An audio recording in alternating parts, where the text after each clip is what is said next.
Good evening and welcome. Thank you for coming to this parent information session for 2 Hour Learning's model for K through 8. I know there's a lot of excitement about this model of learning and also some questions, which totally makes sense. We're all here because we value, the education of the learners in our care. So I just wanted to go through, share a little bit about myself.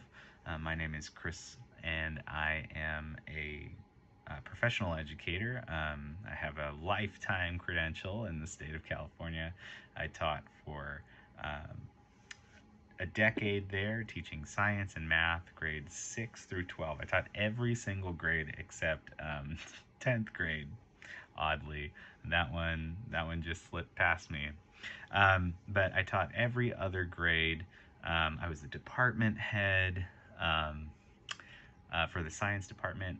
And then most recently, I helped found a education consultancy where we would go to school districts to help them update some of their policies to increase accuracy and really try to increase the number of practices being used by educators in the classroom that were more motivational for students.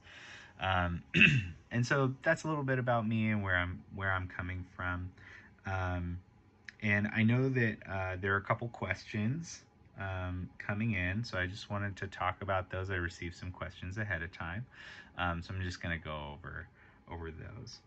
So there was the question about rigor under this model, under this 2 Hour Learning model. This kind of goes in line with sort of, that many other elite private institutions require a full day now. How is it that students are able to achieve or sort of learn everything they need to learn in only 2 hours? How is that possible?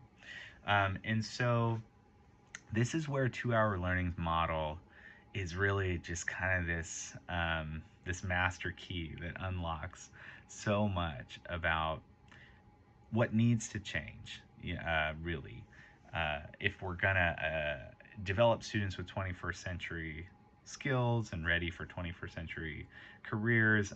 In my opinion, in a classroom myself, mentoring new teachers, working with teachers across the whole country, this is a much needed shift. And I'll explain a little bit about why. In the academic profession, we talk about two things when we're thinking about a group of learners or an individual learner. One is zone of proximal development, which essentially is a fancy way of saying, where are they in relation to the content they need to learn? So if they need to learn Algebra 2, where are they in their algebra foundations, right? What do they need? What do we need to make sure that they have in order to learn this Algebra 2? And then sort of the next piece is something called differentiation. Now, in a classroom where the teacher ratio is 1 to 30, I have to figure out that zone of proximal development for all 30 kids, and then differentiate the lesson for all 30 kids. Do that 5 times a day, 150 kids. It really is an impossible ask. It just doesn't happen that way. Teachers often take those various zones of proximal development where you have the student who's basically already done with Algebra 2 and the student who's still in 3rd grade math. And you have to come up with this sort of blending, right? You kind of go to the middle. All right, well, okay, so we'll provide some differentiations to pull some of these people up and make sure that these kids over here who are already, very proficient in the content aren't bored, etc.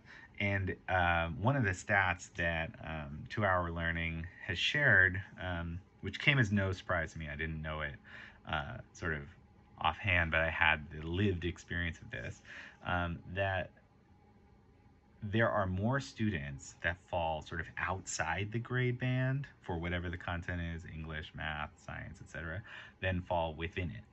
So when we talk about a 6th grade math class or a 6th grade math curriculum or a 6th grade math textbook, that piece of curriculum really applies to the smallest number of students in the room, which is just kind of mind-blowing if you think about it. And so this is how 2-hour learning is more rigorous. It is going to really accelerate where your students are, especially those of us who are bringing learners in that are maybe gifted and talented to begin with. They're going to get this one-to-one differentiated support in their learning, right? So wherever they are, that zone of proximal development, the software will differentiate the material for them and bring them along from where they are, whether, in that arc, whether they're sort of at this end where they're kind of emerging and developing those skills, or they're already advanced and they need to move on. And it's going to push that envelope and push that envelope. And because all of the content is mastery based, the students are going to hit all of the standards that they need to hit as they go through their learning arc.